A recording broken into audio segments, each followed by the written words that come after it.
قرآن کی روشنی۔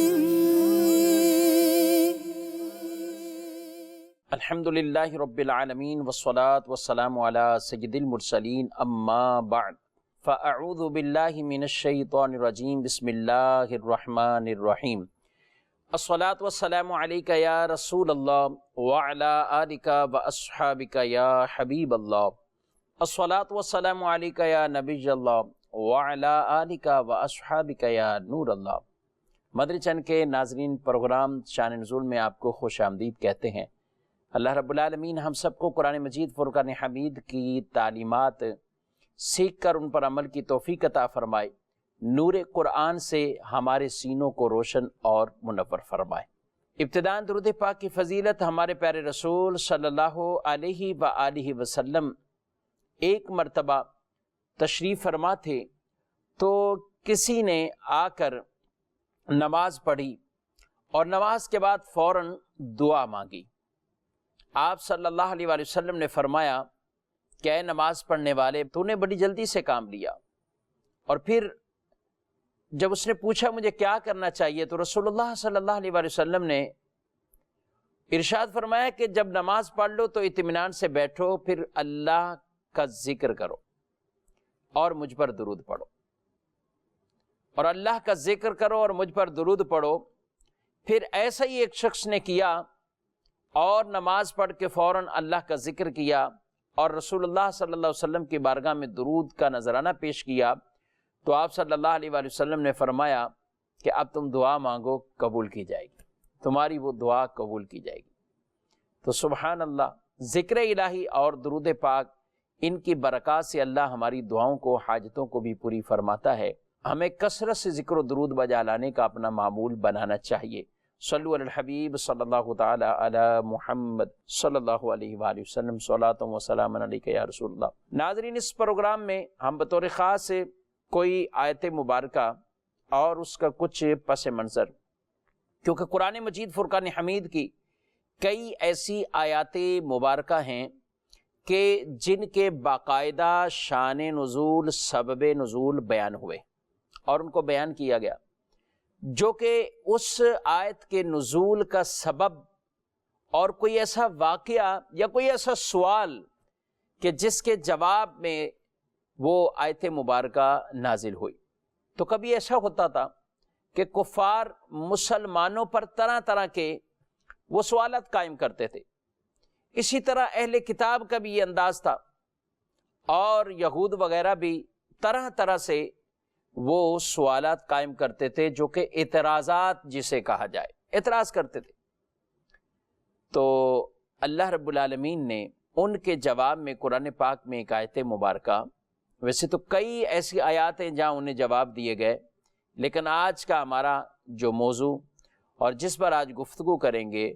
اس کے مطابق جو آیت مبارکہ ہے، جس میں اللہ رب العالمین ارشاد فرماتا ہے قُلْ اتحاجوننا فی اللہ وہو ربنا وربکم ولنا اعمالنا ولکم اعمالکم ونحن لہ مخلصون۔ اے محبوب، آپ فرمائیے، اتحاجوننا، کہ کیا تم اللہ کے بارے میں ہم سے جھگڑتے ہو، وہو ربنا وربکم، حالانکہ وہ ہمارا بھی رب ہے اور تمہارا بھی رب ہے، وَلَنَا أَعْمَالُنَا وَلَكُمْ أَعْمَالُكُمْ، اور ہمارے لیے ہمارے اعمال اور تمہارے لیے تمہارے اعمال، وَنَحْنُ لَهُ مُخْلِصُونَ، اور ہم خالص اسی کے ہیں، ہم خالص اسی کے ہیں۔ سبحان اللہ۔ یہاں اللہ رب العالمین نے ایک جواب ارشاد فرمایا ہے، اور وہ جواب کن کو؟ یہودیوں نے کہا کہ مسلمانوں پر اعتراض کرتے ہوئے کہ ہم تم سے پہلے کے ہیں، اور پھر یہ کہا کہ پہلے ہماری کتاب بھی پہلے گئے، ہمارا قبلہ بھی تم سے پرانا ہے، ہمارا دین بھی قدیم ہے۔ یہ باتیں کی، ہمارا دین بھی قدیم، قبلہ بھی ہمارا پرانا، کتاب بھی ہماری پہلے کی، اور انبیاء کرام علیہ السلام وہ ہم میں سے ہوئے، انبیاء کرام وہ ہم میں سے ہوئے۔ لہذا اگر تمہارے نبی یعنی محمد مصطفیٰ صلی اللہ علیہ وآلہ وسلم اگر یہ نبی ہوتے تو یہ بھی ہم میں سے ہوتے، یہ بھی ہم میں سے ہوتے، یعنی انہوں نے نبی پاک صلی اللہ علیہ وسلم کی نبوت پر، آپ کے نبی ہونے پر یہ اعتراض کیا اور کہا کہ اگر یہ نبی ہوتے، انبیاء ہم میں سے آ رہے تھے تو یہ ہم میں سے ہوتے۔ تو یوں اعتراض کر کے انہوں نے گویا کہ انکار کیا۔ تو اللہ رب العالمین نے اس پر ارشاد فرمایا قل، آپ انہیں فرمائیں۔ اور مفسرین نے لکھا یہ خطاب تمام مومنوں کے لیے بھی، کہ ان کو جواب میں یہ کہیں اتحاجوننا، کیا تم ہم سے جھگڑا کرتے ہو اس بات پر اللہ کے بارے میں، حالانکہ اللہ ہمارا رب ہے، تمہارا رب ہے، اور اللہ اپنے بندوں میں سے جسے چاہے وہ اللہ اس طرح نوازتا ہے۔ نبی پاک صلی اللہ علیہ وآلہ وسلم کو نبوت عطا فرمائی گئی، انبیاء کا سردار بنایا گیا، خاتم النبیین بنایا ہے، تو اس پر تمہیں کیا اعتراض ہے؟ کیوں تم اعتراض کرتے ہو؟ اور اللہ نے بنایا ہے، اللہ چاہے عرب میں سے کسی کو بنائے یا دوسروں میں سے، تو لہذا تمہارا یہ اعتراض کہ ہم میں سے انبیاء آئے اور یہ بھی ہم میں سے ہی ہوتے اگر یہ نبی ہوتے، تو یہ بالکل باطل ہے، یہ بالکل باطل ہے، اور اس اعتراض کی کوئی کسی طرح کی کوئی ویلیو نہیں ہے۔ بلکہ فرما دیا گیا کہ اب تمہیں انہی کے پاس آنا ہے، انہی کے پاس آنا ہے، انہی کی اتباع اور اطاعت کرنی ہے۔ اس لیے میرے آقا صلی اللہ علیہ وسلم نے فرمایا اگر موسیٰ بھی ہوتے تو ان کو بھی میری اطاعت اور اتباع کے علاوہ چارہ نہ ہوتا، یعنی وہ کرتے۔ اور انبیاء کرام علیہ السلام جو حضور علیہ السلام سے پہلے مبعوث ہوئے، وہ بھی یہ طلب اور تمنا رکھتے تھے کہ ہم بھی ان کے امت میں سے ہوتے۔ اللہ اکبر۔ اور رسول اللہ صلی اللہ علیہ وآلہ وسلم کو جو امت عطا کی گئی، اس امت کے جب فضائل اللہ نے بیان فرمایا، حضرت موسیٰ سے کہا کہ ایسی ایسی امت بھی آئے گی، تو وہ کہتے کہ یا اللہ مجھے اس امت میں سے وہ امت مجھے عطا فرما، تو اللہ فرماتا وہ تو میں نے دے دی، وہ اپنے محبوب کو وہ امت عطا فرما دی۔ تو یہ کافی ڈیٹیل سے وہ سوالات چلتے رہے، بالآخر حضرت موسیٰ کہتے ہیں مجھے بھی اس امت میں سے بنا دو۔ اب اللہ کے نبی ہیں، اور نبی ایک غیر نبی سے افضل ہے، بالکل اعلیٰ ہے۔ نبی غیر نبی برابری کا کوئی تصور ہی نہیں، نبی غیر نبی سے افضل ہے، اعلیٰ ہے، مگر اس امت کی فضیلت کو بیان کرنا یہاں پہ مقصود تھا، اس لیے وہ اس کی تمنا اور خواہش انہوں نے ظاہر فرمائی ہے۔ تو بہرحال یہود سے یہ کہہ دیا گیا کہ قل ان کنتم تحبون اللہ، کیونکہ ان کا دعویٰ تھا کہ آپ ہمیں اللہ کی طرف بلا رہے ہیں، تو ہم تو پہلے ہی پہنچے ہوئے ہیں، اللہ سے ہم محبت کرتے ہیں، اللہ سے ہمارا محبت پیار والا انداز ہے، ہم اللہ کو مانتے ہیں۔ لیکن مسئلہ کیا تھا؟ رسول اللہ صلی اللہ علیہ وسلم کے منکر ہوئے، رسول اللہ صلی اللہ علیہ وسلم کا انکار کیا، تو کہنے لگے آپ بھی اللہ کی طرف بلاتے گئے، ہم تو پہلے ہی پہنچے ہوئے ہیں۔ تو اللہ نے قرآن میں فرما دیا قل ان کنتم تحبون اللہ فاتبعونی یحببکم اللہ، انہیں کہیے اگر تم کہتے ہیں اللہ سے محبت کرتے ہو، فاتبعونی، تو میری اتباع میں آ جاؤ، یحببکم اللہ، اللہ تم سے محبت فرمائے گا۔ یعنی پھر تمہیں گویا کہ کہنا بھی نہیں پڑے گا کہ ہم اللہ سے محبت کرتے ہیں، تم میرے ہو جاؤ گے تو اللہ تم سے محبت فرمائے گا، اور جب اللہ محبت فرمائے گا وَيَغْفِرْ لَكُمْ ذُنُوبَكُمْ، اللہ تمہارے گناہوں کو بخش دے گا، اللہ تمہارے گناہوں کو بخش دے گا۔ تو فرمایا پہلے میرے محبوب کی بارگاہ میں آ جاؤ، ان کی اتباع کرو، پھر اللہ تم سے محبت فرمائے گا اور تمہارے گناہوں کو بھی بخش دے گا۔ اس لیے فرما دیا مَن يُطِعِ الرَّسُولَ فَقَدْ أَطَاعَ اللَّهَ، جس نے رسول کی اطاعت کی وہ ایسا ہے جیسے اس نے اللہ کی اطاعت کی ہے۔ رسول کی محبت گویا کہ اللہ کی محبت، رسول صلی اللہ علیہ وسلم کی اتباع و اطاعت گویا کہ اللہ کی اطاعت ہے، کیونکہ یہاں انہوں نے بھی وہی فرمانا ہے جو اللہ کے احکامات ہیں۔ سبحان اللہ۔ تو یہ یہود کو جواب دے دیا گیا اس آیت مبارکہ میں کہ آج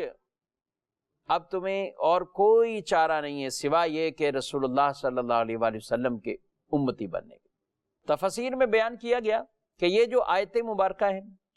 قل اتحاجوننا فی اللہ وهو ربنا وربکم۔ تفسیر روح البیان میں اس کے حوالے سے بیان فرمایا گیا کہ اے اہل کتاب ہے یہودیو کہ تم اللہ پاک کے دین کے بارے میں ہم سے جھگڑتے ہو اور دعویٰ کرتے ہو کہ ہمارا دین یہودیت اور نصرانیت حق ہے، یہ کہتے ہو، اور پھر اسی پر جنت کے داخلے اور ہدایت کی یہ امید لگائے ہوئے ہو۔ حالانکہ جھگڑنے کی کوئی بات نہیں، کیونکہ ہمارے معاملات کا مالک بھی اللہ ہے، تمہارے معاملات کا مالک بھی اللہ ہے۔ ہمارے لیے ہمارے اعمال ہیں، تمہارے لیے تمہارا کیا ہوا جو ہے، اور ہمارے لیے وہ ہمارے اعمال کے جو ہم حق پر ہیں الحمدللہ، اور وہ اللہ کے حکم کے موافق اعمال ہیں، اور تمہارے لیے تمہارے وہ برے اعمال کیونکہ وہ اللہ کے حکم کے مخالف جا رہے ہیں، تمہارے لیے وہ تمہارے اعمال ہیں۔ ہم تو اللہ کے خالص بندے ہیں، اور اخلاص کی ایک اہم ترین علامت یہ ہے کہ آدمی وہی عمل صرف کرتا ہے کہ جو عمل اللہ کے حکم کے مطابق ہے، یہ نہیں کرے نافرمانیاں اور کہیں ہم اللہ کے بندے ہیں، ہم بڑے مخلص بندے گئے، اور کریں نافرمانیاں، اعمال اس کے مخالفت میں جائیں، اس کی نافرمانی میں جائیں۔ تو اس لیے یہاں جو ان کو چیلنج کے طور پر ایک جواب دیا گیا کہ تم بھی لے آؤ، تمہارے اعمال تمہارے لیے ہیں، ہمارے اعمال ہمارے لیے ہیں، اور تم نافرمانیاں کر کے بھی یہ کہو کہ ہم اللہ کے پیارے بندے بن جائیں گے، ایسا نہیں ہو سکتا، ایسا نہیں ہو سکتا۔ نہ تمہیں اللہ سے پیار ہے، نہ تمہیں اللہ کی محبت مل سکتی ہے۔ محبت الہی حقیقتاً اسی کو ملے گی جس کے سینے میں پیارے مصطفیٰ کی محبت داخل ہو جائے گی۔ جب حضور کا وہ ہو جائے گا تو پھر اسے سب کچھ مل جائے گا، پھر یہ تقاضے بھی وہ گویا کہ پورا کرنے والا بن جائے گا۔ اور اللہ کا مخلص بندہ بننا، اللہ نے کئی مقامات پر ارشاد فرمایا، خالص اللہ کا بندہ بننا، عبادت میں بھی کسی طرح کا ریا کا شائبہ نہ ہو، خالص اللہ کے لیے ہو، خالص اللہ کے لیے ہو۔ اسی لیے یہ بات بھی ارشاد فرمائی گئی ہے کہ جب آدمی وہ مجمع میں نماز پڑھے اور بڑے اچھے انداز سے پڑھے، اور تنہائی میں جائے تو بھی ایسے ہی نماز پڑھے، اب بھی اچھے انداز سے پڑھتا، اللہ اس بندے کو یہ فرماتا ہے کہ یہ میرا خالص بندہ ہے۔ مجمع میں بھی تھا تو ویسے ہی نماز پڑھتا ہے، تنہائی میں جاتا ہے تو بھی ویسے ہی نماز پڑھتا ہے۔ اور جو شخص اس لیے اپنی نماز کو بھی حسن دیتا ہے، خوبصورتی اس میں لاتا ہے، اس وجہ سے کہ یہ دیکھ رہا ہے، فلاں دیکھ رہا ہے، یہ دیکھ رہا ہے، اس لیے اپنی نماز کو ایسا ٹھہر ٹھہر کر پڑھنا، اس کے تمام لوازمات کے ساتھ، واجبات، مستحبات، یہ سارے معاملات۔ لیکن جب اکیلے ہو تو پھر صرف واجبات پر اکتفا کر جائے، تو یہ جو خوبی لے کر آیا ہے نماز کے اندر، یہ اپنے ثواب سے محروم ہو جائے گا، اور ریاکاری کے اندر ایک طرح کا پڑ جاتا ہے۔ اور جو اب نماز ہی اس لیے پڑھتا ہے یہ دکھانے کے لیے، تو اس کو شرک اصغر کہا گیا ہے، چھوٹا شرک کہا گیا، شرک اصغر کہا گیا۔ لیکن میں اور آپ یہ کسی کی نماز سے یہ فیصلہ نہیں کر سکتے میرے بھائی، ہمیں اللہ نے یہ اختیار نہیں دیا کہ ہم ایسے ہی کسی کو پیمانوں پر تولتے رہیں، کیونکہ یہ معاملہ دل سے ہے۔ ہم نے کسی کا دل چیر کے تھوڑی دیکھا ہے کہ وہ نماز کس لیے پڑھ رہا ہے، اس کے دل میں اتنا اخلاص ہے اور محبت ہے کیا ہے، ہم نے نہیں دیکھا اس طرح۔ ہم اس کے بارے میں حسن ظن کریں گے، لیکن نماز پڑھنے والے کو اپنے بارے میں ضرور پتہ ہے۔ قرآن پاک میں اللہ رب العالمین نے ارشاد فرمایا ہے، الا للہ الدین الخالص، ارشاد فرمایا ہاں خالص اللہ ہی کی بندگی، ہاں خالص اللہ کی بندگی ہے۔ وما امروا الا لیعبدوا اللہ مخلصین لہ الدین، ارشاد فرمایا ان لوگوں کو تو یہی حکم ہوا ہے کہ اللہ کی بندگی کریں اور اسی پر عقیدے لاتے، خالص اسی پر عقیدے لاتے، یعنی اللہ رب العالمین کی ذات پر، اور خالص اسی کے بندے ہو کر رہتے۔ عبادت اللہ وحدہ لا شریک کی، اللہ کے علاوہ کسی کو بھی عبادت کے لائق سمجھنا یا عبادت کرنا معاذ اللہ ثم معاذ اللہ، یہ شرک ہے، یہ واضح شرک ہے۔ اور مسلمان الحمدللہ اس شرک سے پاک ہیں، الحمدللہ کیونکہ نبی کریم علیہ السلام کی ایک روایت ہے، مجھے تم سے اب شرک کا خوف نہیں ہے، کہ بالکلیہ بالجمع یہ سارے کے سارے افراد شرک میں پڑ جائیں، ایسا نہیں ہے۔ یہ آج پتہ نہیں کیا عجیب کچھ کو ہو جاتا ہے کہ وہ لوگوں کو طرح طرح کی چیزوں پر شرک کی بات کر دینا۔ کسی نے نبی کو پکارا تو معاذ اللہ کہہ دیا شرک ہو گیا، ولی کو پکارا تو کہہ دیا معاذ اللہ شرک ہو گیا۔ ارے یہ کیسے شرک ہوا؟ جبکہ اللہ خود قرآن میں فرما رہا ہے یا ایھا الذین آمنوا اتقوا اللہ وابتغوا الیہ الوسیلہ، اے ایمان والو اللہ سے ڈرو اور اس کی طرف وسیلے کو تلاش کرو۔ اس وسیلے کی ڈیٹیل اور تفصیل میں اعمال کا وسیلہ، اسی وسیلے کی ڈیٹیل اور تفصیل میں ذات کا وسیلہ، مقدس مقام کا وسیلہ، مقدس جگہ کا وسیلہ، یہ سب کچھ تو بیان کیا گیا شارحین نے۔ عمل اچھے وہ بھی وسیلہ بنتے ہیں، اسی طرح ذات، اس طرح مقام، جگہ، یہ بھی وسیلہ بنتے ہیں۔ تو لہذا ایسے ہی بات کو پورے سمجھے بغیر ہی معاذ اللہ مسلمانوں پر شرک کی باتیں لگا دینا، شرک کہہ دینا شرک ہو گیا، شرک ہو گیا، نعوذ باللہ من ذالک۔ شرک کتنی بڑی چیز ہے، اللہ اکبر۔ اللہ فرماتا ان اللہ لا یغفر ان یشرک بہ ویغفر ما دون ذلک لمن یشاء، اللہ شرک معاف نہیں کرے گا، اور شرک کے علاوہ جو چاہے اللہ معاف فرما دے، جو چاہے شرک کے علاوہ وہ معاف فرما دے گا۔ ویغفر ما دون ذلک لمن یشاء، جس کے لیے چاہے، یعنی کفر اور شرک پر جس آدمی کا دنیا سے جانا ہوا اور مر گیا وہ کفر اور شرک پر، اب اس کے لیے کوئی بخشش کی صورت نہیں، کوئی بخشش کی صورت نہیں۔ دنیا میں موقع ہے کفر اور شرک سے بھی توبہ کر سکتا ہے، اور توبہ کا دروازہ کھلا ہوا، لیکن جب سانسیں وہ اکھڑ جائیں اور گویا کہ اب اس کی آنکھ بند ہونے والی ہے، اب اسے اور کچھ نہیں، اپنی موت سامنے نظر آ رہی، تو ایسے موقع پر تو فرعون نے بھی من مانا تھا۔ جب اس کے اوپر بھی پانی برابر ہونے لگا تو اب اس نے کہا کہ میں موسیٰ کے رب پر میں ایمان لاتا ہوں، لیکن اس وقت کا ایمان اسے قابل قبول نہیں، اس وقت کا ایمان، کیونکہ اب تو دیکھ چکا نا، اب تو سب کچھ ہو گیا۔ تو جب موقع ہے اللہ کی بارگاہ میں اس سے توبہ کر لی جائے، لیکن اگر اس حالت میں مر گیا تو پھر اس کے لیے کوئی بخشش کی صورت نہیں۔ تو میں عرض کر رہا تھا کہ شرک تو بہت بڑا اور برا عمل ہے، لیکن اس کو ایسے ہی مسلمانوں پر چسپا کر دینا یہ ہرگز درست نہیں، اور وہ ان آیتوں کے مخالف بھی نہیں کہ یہ خالص اللہ کے بندے نہ ہوئے۔ ارے بھائی اللہ نے تو حکم دیا ہے، اپنے محبوب کے پاس بھی اللہ نے بلایا، محبوب کی اتباع و اطاعت اللہ نے حکم دیا ہے، محبوب صلی اللہ علیہ وآلہ وسلم کی بارگاہ میں آ کے آپ سے سفارش چاہنے کا اللہ نے حکم دیا ہے۔ وَلَوْ أَنَّهُمْ إِذ ظَّلَمُوا أَنفُسَهُمْ جَاءُوكَ فَاسْتَغْفَرُوا اللَّهَ وَاسْتَغْفَرَ لَهُمُ الرَّسُولُ لَوَجَدُوا اللَّهَ تَوَّابًا رَحِيمًا۔ اگر لوگ اپنی جانوں پر ظلم کر بیٹھیں اور اے محبوب آپ کے پاس آ گئے، آپ کے پاس آ گئے، یہاں کر استغفار کریں اور رسول بھی ان کے لیے سفارش کر دیں،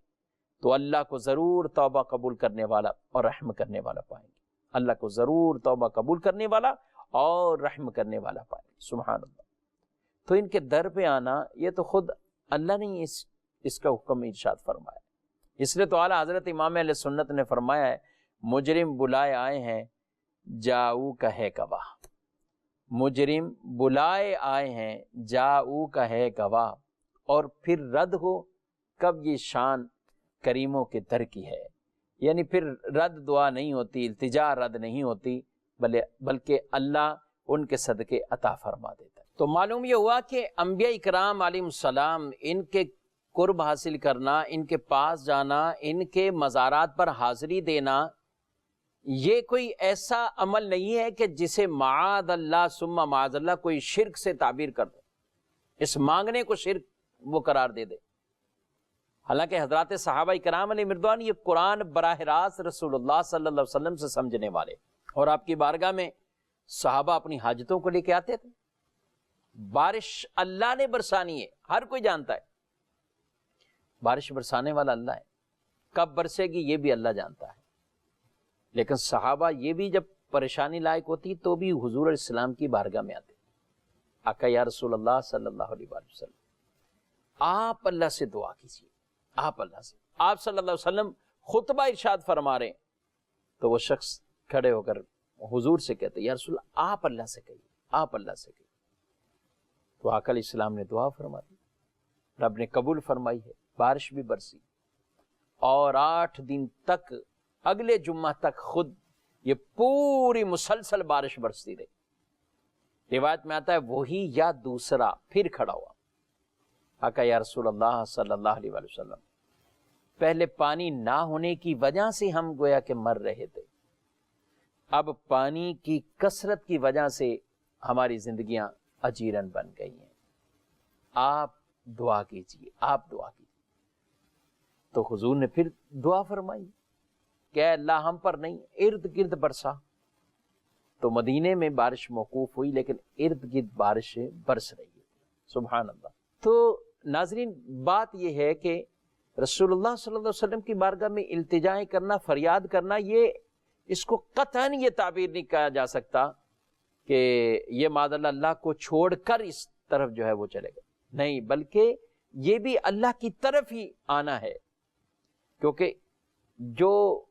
ان کے پاس آ کے ہو جائے گا نا تو سب جگہ سے کامیاب ہو جائے گا، کامیاب ہو جائے گا۔ صحابہ کرام علیہ مردوان تو اپنی کتنی حاجتوں کے لیے بیمار آپ صلی اللہ علیہ وسلم کی بارگاہ میں حاضر ہو، آپ صلی اللہ تعالی وسلم کے پاس اگر کسی کے پاس قرضے کی قیمت ادا کرنے کی وہ سکت نہیں ہے یا کم کھجوریں ہیں وہ بھی آپ کے پاس آئیں، حدیبیہ کے مقام پر پانی نہیں ہے تو بھی آپ کے پاس آئیں۔ اب دیکھیں نا انداز کیا صحابہ کرام علیہ مردوان کی، حالانکہ دیکھ رہے ہیں حضور علیہ الصلوۃ والسلام بھی حدیبیہ میں ہمارے ساتھ ہیں، پانی ہمارے پاس نہیں ہے، ان کے پاس بھی نہیں، بظاہر ایسا کچھ نہیں، کنویں نہیں ہے، کچھ بھی نہیں، لیکن آپ صلی اللہ علیہ وسلم کے بارے میں وہ یہ عقیدہ رکھتے تھے کہ آپ سے مانگا جائے گا تو آپ کوئی ایسے سامان کرنے والے ہیں، سبب آپ بن جائیں گے۔ کریم آقا صلی اللہ علیہ وسلم نے مبارک ہاتھ رکھا تو پانی کے چشمے بہنے گئے، پانی کے چشمے بہنے گئے، سبحان اللہ۔ جس کی پنڈلی ٹوٹ گئی وہ آتے حضور اس کے اوپر لعاب لگا رہے ہیں، دعائیں کر رہے ہیں، پنڈلیاں ٹھیک ہو رہی ہیں، آنکھیں ٹھیک ہو رہی ہیں، کھانوں کے اندر اتنی اتنی برکات آ رہی ہیں، پانی اگر کڑوا ہے تو شیریں بن رہا ہے۔ یہ کیا ہے؟ وہ بھی جانتے تھے صحابہ کرام علیہ مردوان بھی کہ اللہ نے ان کو یہ طاقتیں عطا فرمائی، اللہ نے انہیں عطا فرمایا، ہم ان سے مانگتے، بلکہ دنیا کی چیزیں تو کیا، جنت کا سوال، اور جنت میں بھی رفاقت حضور علیہ الصلوۃ والسلام کے ساتھ، اس کا سوال یا رسول اللہ جنت میں آپ کی رفاقت چاہیے۔ حضرت ربیہ رضی اللہ تعالیٰ جب حضور نے انہیں فرمایا سل ربیہ، اے ربیہ مانگ، حضور آپ سے جنت میں آپ کا پڑوس چاہیے، آپ کا ساتھ چاہیے۔ اللہ ہمیں بھی حضور اسلام سے پکی محبتیں عطا فرمائے، آپ کی اطاعت، آپ کی اتباع ہم سب کو بجا لانے کی توفیق عطا فرمائے، غیروں کے، غیر مسلموں کے طریقوں سے ہم سب کو اللہ بچنے کی توفیق عطا فرمائے، آمین بجاہ النبی الامین صلی اللہ علیہ وآلہ وسلم۔ قرآن